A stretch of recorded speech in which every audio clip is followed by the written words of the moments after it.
In this talk, I present my overarching theory of the malaise which afflicts our society at present. I refer to it as moral usurpation. It's what underlies identity politics or wokeness or so-called progressivism or social justice. You can call it cultural Marxism if you wish, or postmodernism or post-structuralism. Call it what you will.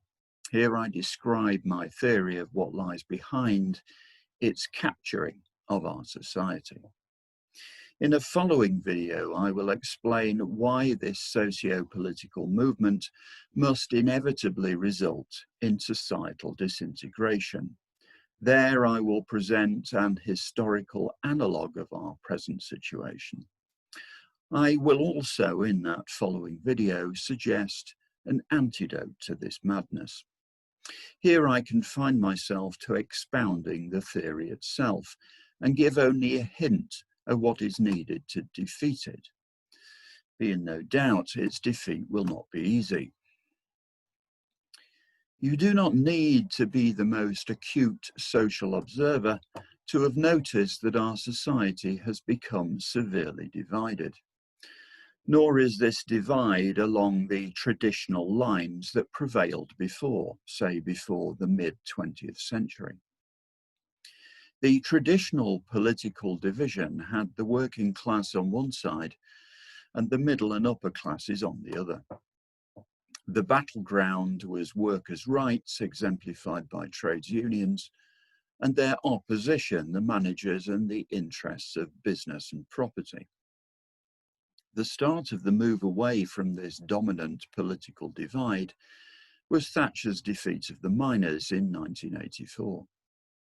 So emphatically was the power of the working man defeated that the unions and their political wing, the Labour Party, found themselves with the infrastructure of power, but now devoid of its foundational basis.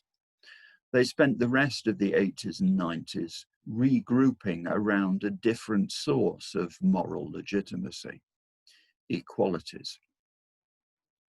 The equalities industry was already underway, but now became the central core of Labour policy.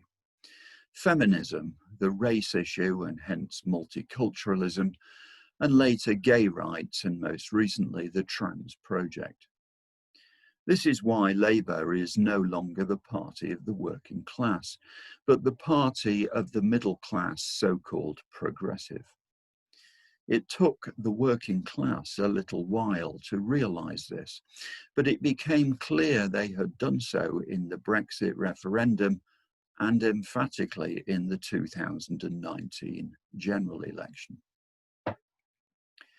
The Labour Party has now embraced identity politics, and this mindset, be it referred to as progressive or social justice or woke, has become dominant in education, the media, politics generally, and even within the judiciary.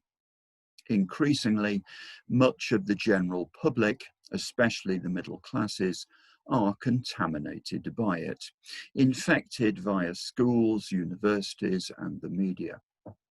One of the hallmarks of this mindset is a vehement intolerance of alternative opinions. Difference of opinion is simply not allowed. Disagreeing means you are wicked and must be shunned, deplatformed, and preferably denied a living. This mindset is incompatible with democracy. If the majority of the public are not on message, then they are wrong. In fact, they are deplorable. They must be ignored, and the correct progressive policies must be pursued anyway.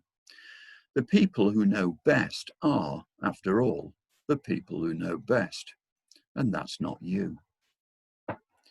There is a temptation to blame the occurrence of tyrannous regimes on unusual evil, the unusual evil being embodied in an individual or small group of individuals. But an unusually evil individual is not necessary and is certainly not sufficient for tyrannies to arise.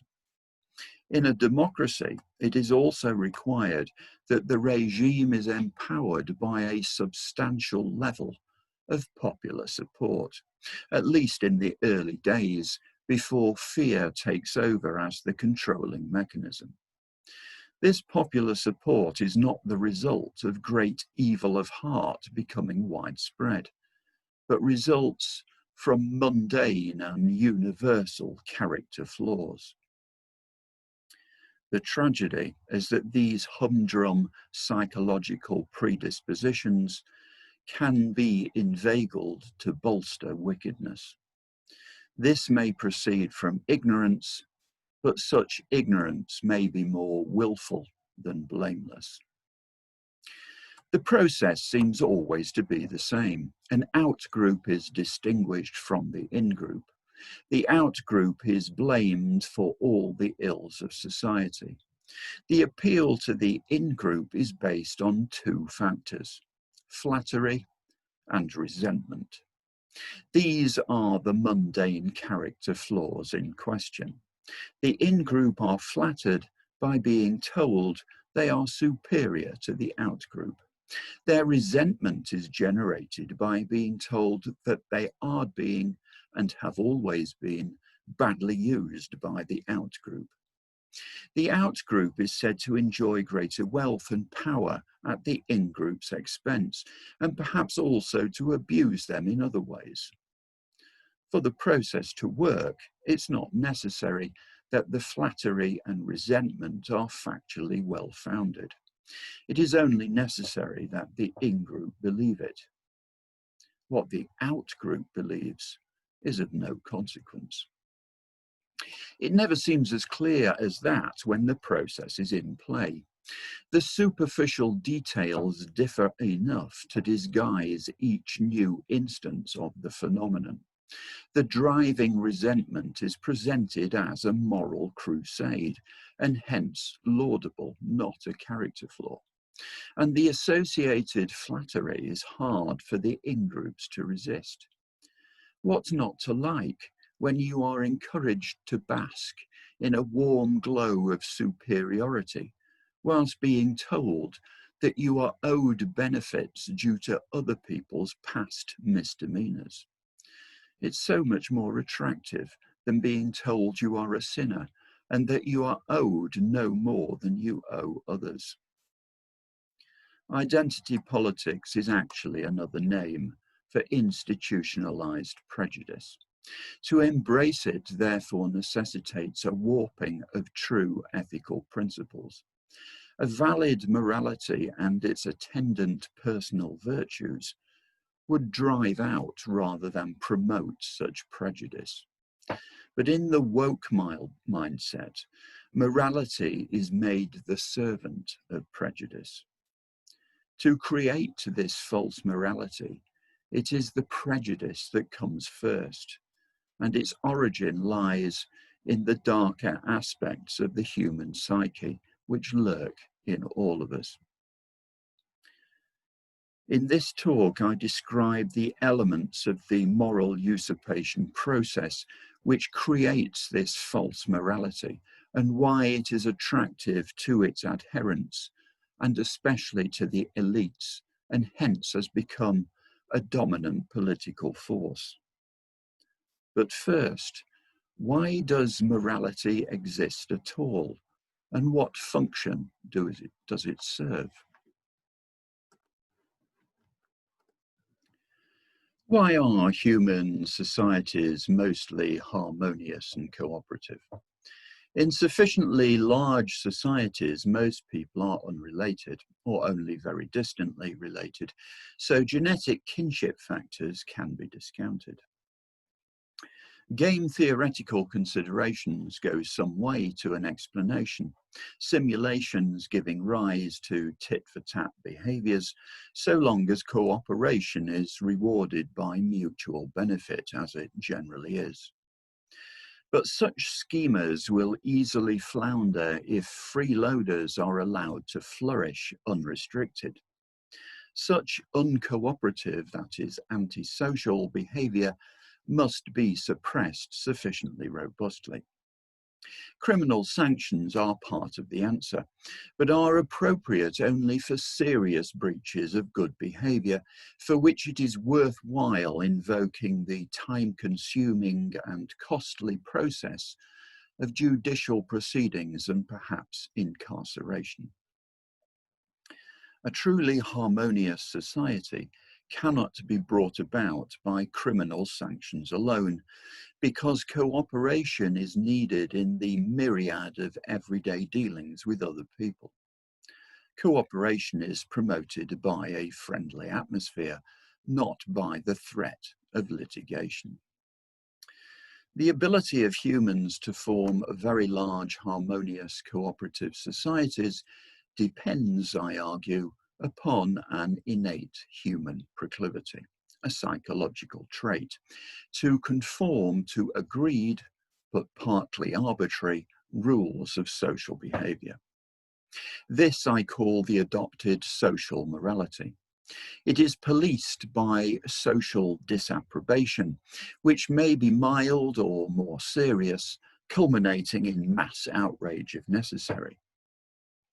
This societal disapproval induces in the offender certain adverse social emotions, especially guilt and shame, which are then instrumental in bringing the offender into conformance with expectation. Under the invisible admonishing hand of this inner watchman, most people will self-police for fear of guilt and shaming. Whilst the social morality will have common elements between cultures, much of it is contingent and malleable. It need only involve moral relativism. However, that does not mean that all social moralities, that is, codes of behaviour, are equally desirable. In history, most societies, in most places, at most times, have been profoundly inequitable and often deeply oppressive to part of their populations. That the social morality is, to some degree at least, contingent and mutable is evidenced by the distinct mores applying in different cultures. This mutability represents a danger to society, but an opportunity to those who are willing to manipulate the social morality to promote their own agenda. Subversion of the social moral code provides a mechanism for obtaining political power. If the masses do not agree with your opinions, then the opinions of the masses shall be changed. To appreciate how powerful this approach can be, consider what constitutes sexism or racism and how this has undergone complete reversal in the SJW woke morality. The essential sociological factor which has left us vulnerable to this moral manipulation was the loss of a moral anchor. A moral anchor was traditionally provided by religion and the widespread adoption of one dominant religion within a given state. The decline of religion has left us vulnerable to moral drift. The metaphysical beliefs of the religion in question are not the pertinent issue, but only the fact that religions invariably promote a certain moral code. Of course, there's no guarantee that a religiously based moral code will accord with Western liberal values of niceness. It may be oppressive in some respects. However, it will protect against the moral drift, which is virtually inevitable if a society has no moral anchor. It's all very well to say, as I used to, that I need no God to instruct me as to the moral right. But that does not alter the fact that, without such a moral anchor, society is exposed to those who understand that they can exploit the situation to mould public opinion to their advantage. Patience and stealth are required, but the outcome is control of everything, by those who control the narrative. I now lay down explicitly the component elements of this moral usurpation strategy.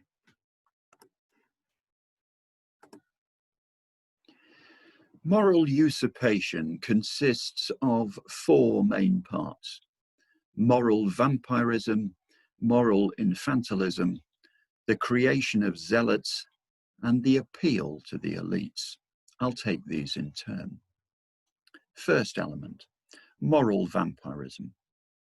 Moral vampirism consists of annexing and controlling every source of actual or potential moral succor.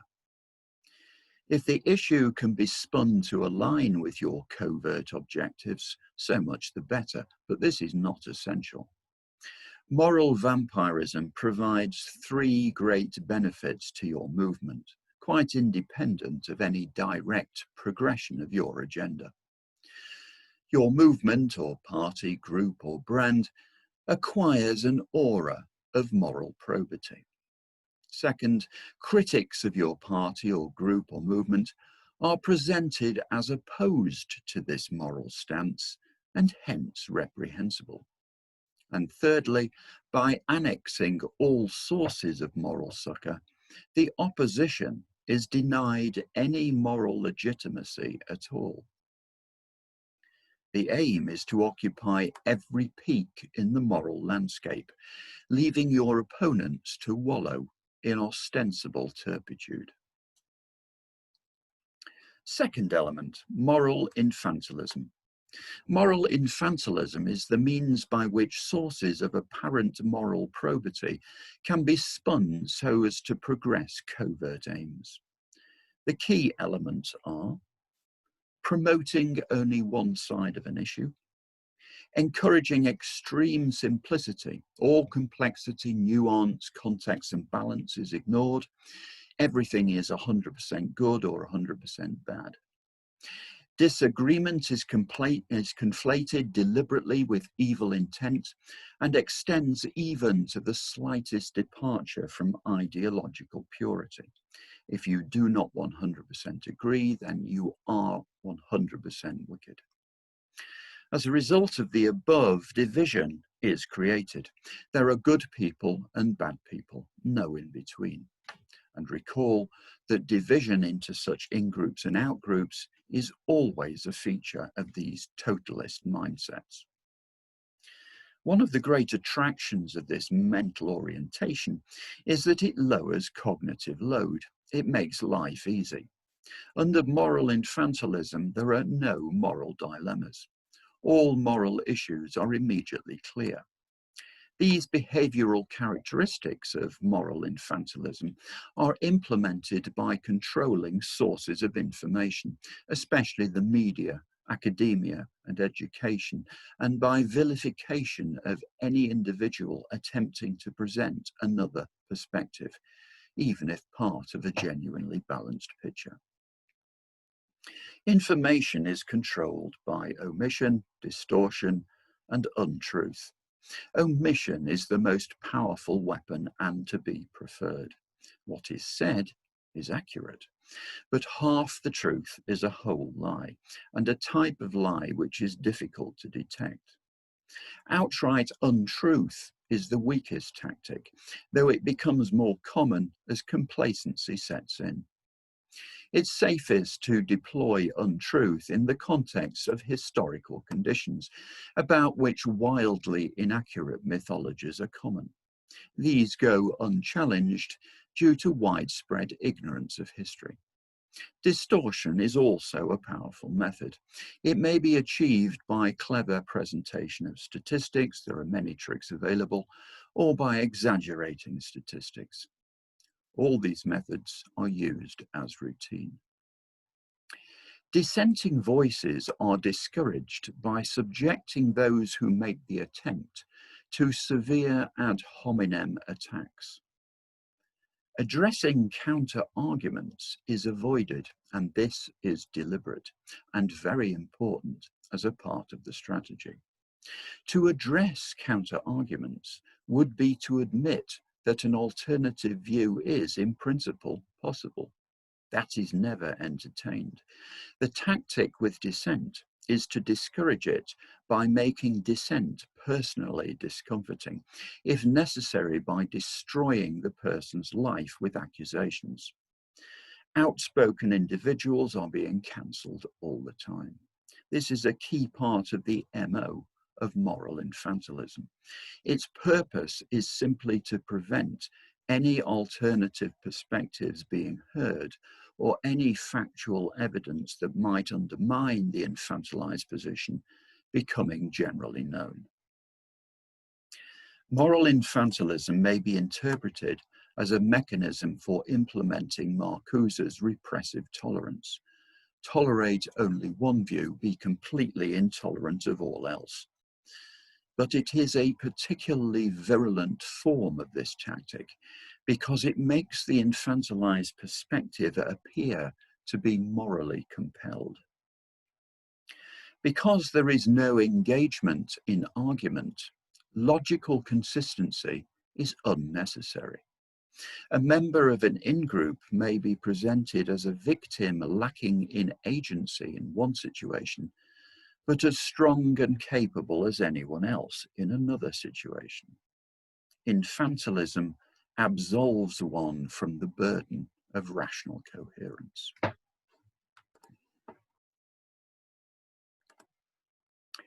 The third element of moral usurpation, the creation of zealots. The function of the zealot is to promulgate and be the living embodiment of moral infantilism. These are the foot soldiers who bring the brave new morality to the masses. It's essential that the zealots adopt moral infantilism fully. To do so requires the zealots to possess certain psychological characteristics which encourage them to adopt this infantile mindset. It must appeal to them. The most common feature of this appeal is that it permits the zealot a license to be prejudiced, whilst presenting this prejudice as justified and actually laudable. The great appeal lies in the fact that the zealot was prejudiced against this outgroup anyway, and by adopting an infantile moral stance, the zealot is granted a free pass to be as prejudiced as she likes without apparent taint to her character. Clearly, the zealot must be prone to undesirable psychological traits initially, and hence be fertile ground in which infantilism may thrive.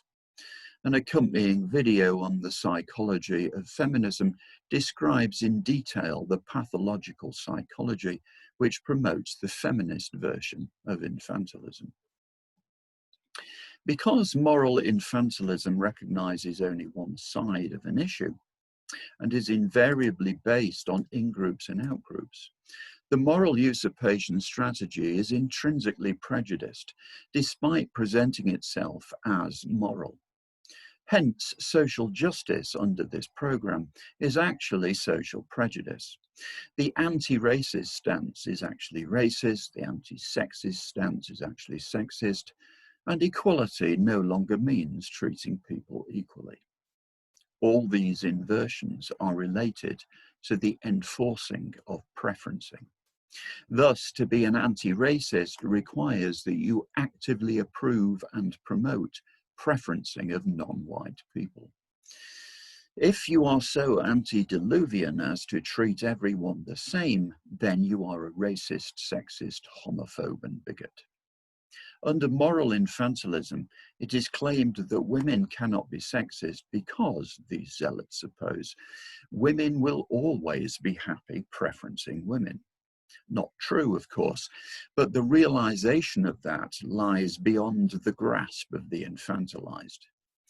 In like manner, blacks, it is said, cannot be racist. The in-groups are defined to be without sin, which is, of course, the ultimate sin. This is identity politics in which you must be preferenced or discriminated against based on accidents of your birth alone. The contents of your character and all your achievements in life, however laudable and self-sacrificing, count as naught. Pause for a moment to digest the magnitude of that moral perversion. Now we see clearly what the appeal is to the zealot. If you are other than a straight white male, you can do no wrong. Your moral deserts are immutable, fixed at birth, and need no earning. You are owed, full stop. Now you are free to behave as badly as you wish without fear of losing your sex, race, sexuality-based entitlement to preference. But best of all those difficult personal characteristics known as virtues need not bother you at all anymore, because the contents of your character don't matter. Do you see how profoundly corrupting is this moral infantilization? What a great wheeze it is for the zealot. And what a shame that downfall inevitably awaits them. The greater pity is that downfall awaits us all as a consequence.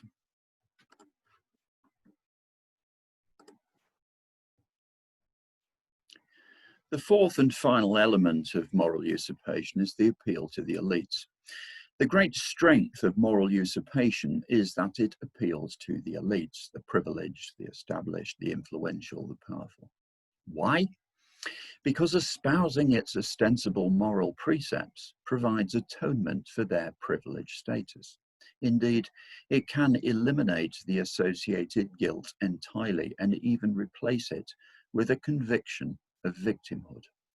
Thus, the obviously privileged can present themselves as champions of correctness without detriment to themselves. If you happen to be other than a straight white male, then this ideology repackages your privilege as your due deserts. On the other hand, if you are a straight white male, then it is even more necessary for you to be vociferous about your allyship. Your devotion to the cause must be demonstrated repeatedly in word and deed in order to avoid a double dose of shaming due to both your privilege and your undeserving innate nature. This is also why it is the elite universities which have adopted this distorted moral position most ardently. They have more privilege from which to distract attention, and hence this whole faux moral posturing is even more valuable to them. For essentially the same reason, the judiciary and parliamentarians have also been taken over en masse by the brave new morality. What's not to like? You can enjoy your privilege free of guilt, whilst presenting yourself to the world as a paragon of niceness, and all with minimal inconvenience and at no personal cost. Moral infantilism is essential to this, as it immunizes them against perceiving their own hypocrisy. Thus, moral usurpation is the goose that lays the golden eggs as far as the privileged are concerned.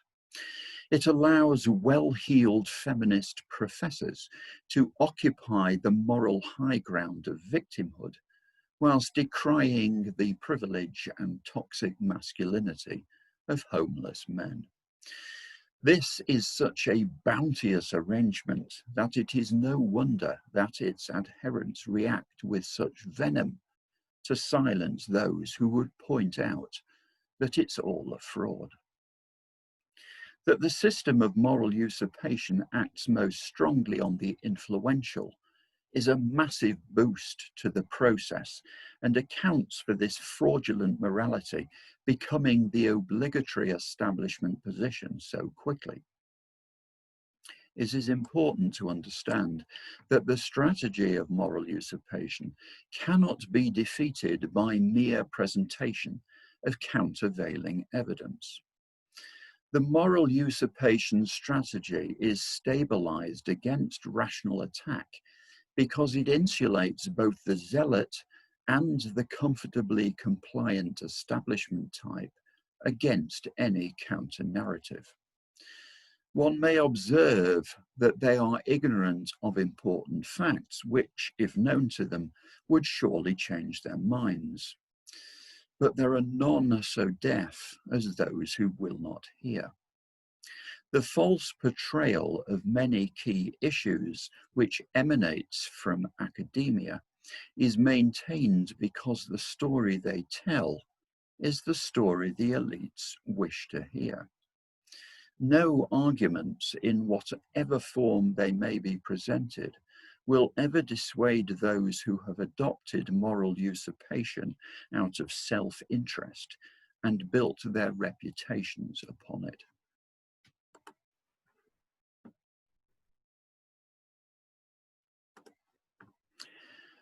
Unfortunately, the moral usurpation strategy also involves rolling out this distorted and infantilized perspective to the public as a whole, hence manipulating the electorate. This is where its appeal to the elites is so massively beneficial.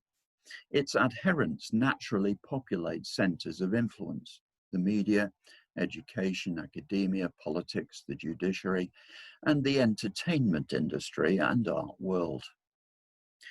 This is normally attributed to entryism, and so it may be, in part.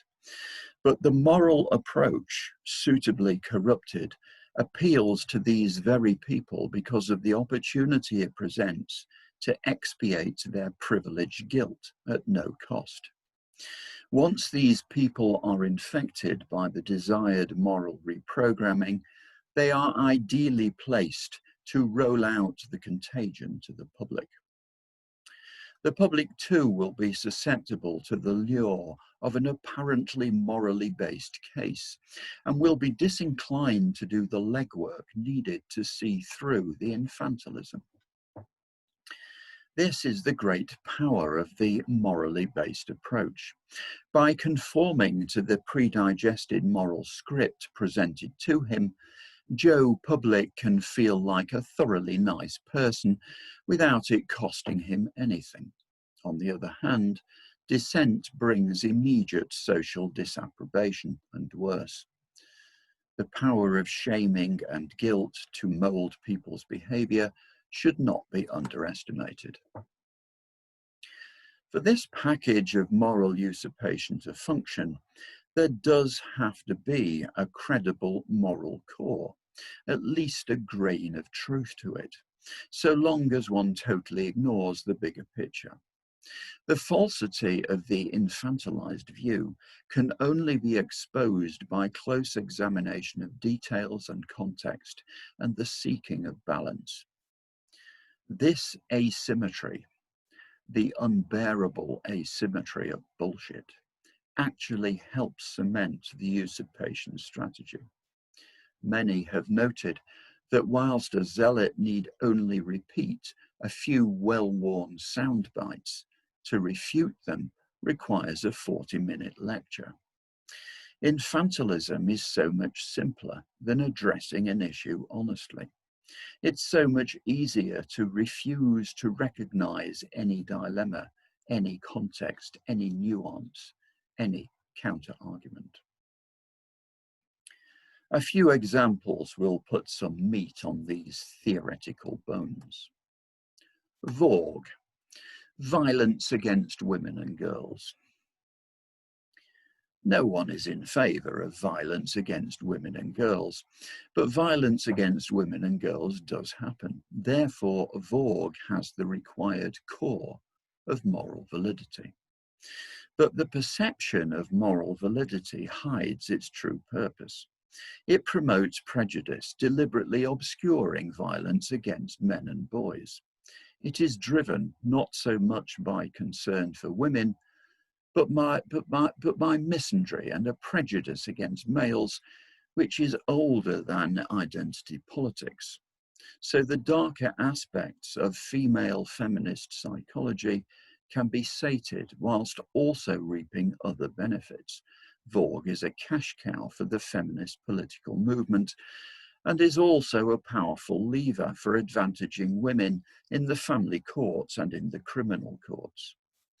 Vorg is perceived as a moral position only by successful moral infantilization, aided by wildly inaccurate reporting in the media and distorted perspectives which are also promulgated in Parliament.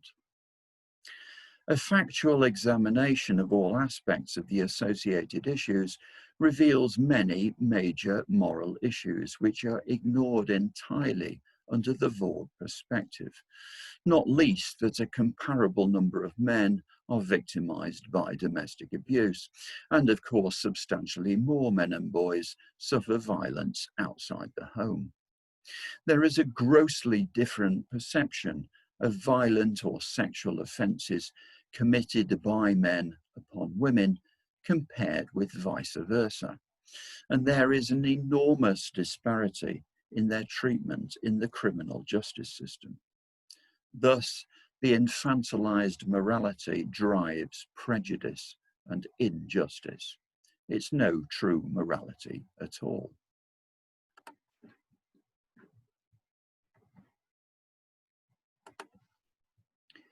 The gender pay gap. Historically, and now quite a long time ago, women were excluded from many professions, whether formally or by custom and practice. At present, across all ages, men's median pay rate for full-time working is about 9% greater than that for women. These provide the moral core upon which moral infantilism then operates by ignoring all other relevant factors. I'm sure you can supply the details without obliging me to rehearse them yet again. Other factors such as men's 50% longer working hours and 3 times greater income tax payments don't figure when moral infantilism is in play, nor does the issue of which sex spends most of the money ever surface in these discussions. The assertive action promoted by this example of moral usurpation is in hiring and progression practices, basing these on accidents of your birth rather than merit. This is being strongly backed by government because they are amongst the beneficiaries of the usurpation strategy, as explained before, and also in this case direct beneficiaries through the allure of major fiscal benefits of driving more women out to work. It's nothing to do with being nice to women, it just pretends to be. Feminism generally. The moral core in this case is even weaker, as it is contrived by distorting history into a tale of men oppressing women. Those with moral balance rather than infantile morality would be able to perceive that the old gendered society had advantages and disadvantages for both sexes. But if the perception of the present can so easily be distorted, how much easier it is to misrepresent a history which is beyond living memory. The moral smokescreen of oppression of women covers the true feminist agenda, making women independent of men, and doing so by denigration of men. So feminism set out to destroy the family and is well on the way to succeeding. The losers here? Everyone. The staggering arrogance of the feminist position on families claims that fathers, as males, bring nothing essential to the business. That there is a mountain of evidence to the contrary has no impact in countering this position for the reasons discussed above. Neither reason nor compassion can counter the attractions of moral usurpation to its adherents. That fathers are optional is now the establishment position, slyly approved under the code, families come in all shapes and sizes. The psychological impact on the rising generation of widespread fatherlessness is of no concern to these social engineers. The catastrophe of fatherlessness and all it brings in its wake is now giving way to childlessness too. A balanced perspective must conclude that feminism is an immoral creed based on prejudice and reckless experimentation with children's lives. But under moral infantilism, it is de rigueur to identify as a feminist, especially amongst the political class. Abortion. No doubt there is a moral case for abortion in certain circumstances. The situation pro-abortionists love to raise is a woman pregnant through rape. How many of the UK's 200,000 abortions per year are due to rape? I don't know, but I'm prepared to bet it's an exceedingly tiny proportion. In the UK, we have abortion on demand under 24 weeks in all but name. What is the moral core here? It lies in the mantra, my body, my choice. This only applies to women. A male child has no choice regarding whether he is genitally mutilated. There is no his body, his choice in our culture. Its absence is part of what is conveniently ignored under moral infantilism. The infantilism is palpable in the case of abortion. No one but the woman matters under my body, my choice. No need to mention the father, what a hateful idea, but no need to mention the baby either. There is no baby. There is only the woman's body, which needs a tumour removed. Except that the baby is not part of the woman's body. It has distinct DNA.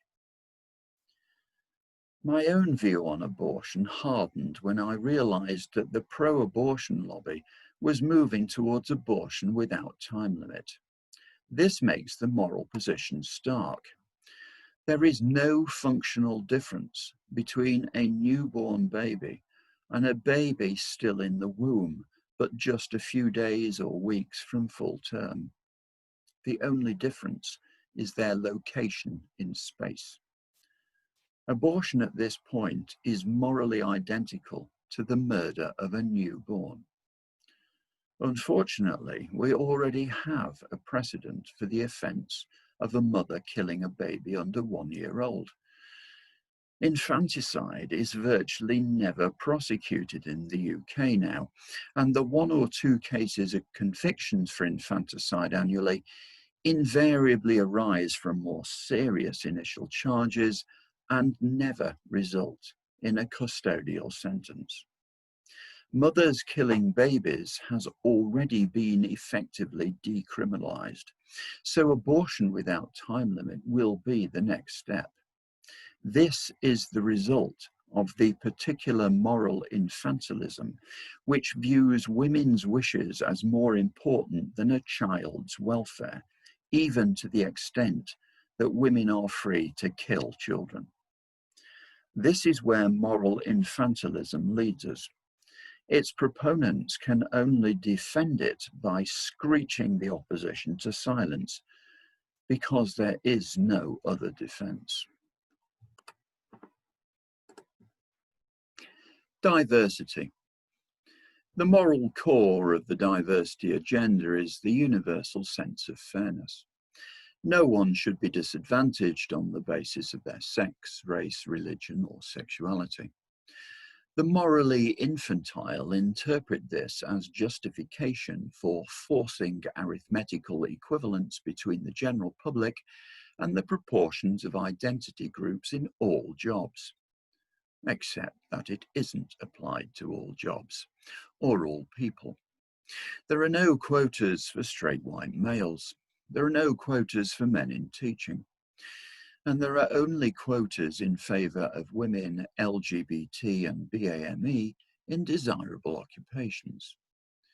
LGBT are not being obliged to dig the roads, and women are not being forced onto building sites. But straight white males are being legislated out of desirable occupations, those young men who make it through the education system, that is. It's almost as if the motivation were not really concern for anyone, but actually an attack on straight white males. This can hardly be in doubt, as white male has become a term of abuse, which the adherents of moral usurpation use openly. Viewers can explore how moral usurpation works in examples of their own choosing, such as in gay rights, the topical trans issue, Black Lives Matter, climate change, and even in the COVID-19 lockdown. Consider in each case how infantilization works by ignoring alternative perspectives or wider societal impacts. Consider how each issue breeds its zealots, and consider how they are all so readily adopted by the elites. I shall draw this talk to a close and deal with the antidote to moral usurpation another time. But by way of a foretaste, ask yourself whether you would associate with people of the woke SJW progressive persuasion those who have managed to present themselves as ever so morally superior any of the following words: charity, tolerance, wisdom, helpfulness, prudence, honesty, fairness, faithfulness, courage, justice, sacrifice, modesty, patience, patriotism, industriousness, foresight, tact, friendliness, sincerity, orderliness, purity, diligence, loyalty, courtesy, respect, responsibility, fortitude, temperance, peacefulness, moderation, trustfulness, self-control, kindness, humanity, forbearance, chastity, generosity, equanimity, humility, compassion, forgiveness, mercy. Do you see what's gone wrong now?